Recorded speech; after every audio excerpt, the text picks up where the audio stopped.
Guys, in today's video I will be showing you how to fix Halame keeps loading problem. So the answer is easy. Just go to the settings and then scroll down to the apps section and then go to the search and search Halame and then go to the storage. Here you will find this clear cache option. Click on it. Now you can go check it if it worked, and if it didn't you can try to restart your phone or turn the Wi-Fi off and on, or the Bluetooth or the airplane mode. Also, you can try to clear data, but be careful. If you clear data, all this application's data will be deleted. This includes all files, the settings, the accounts, the databases, etc. So be careful if you want to clear your data.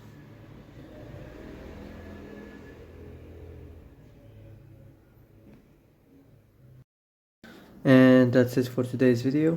I hope this is the answer you've been looking for.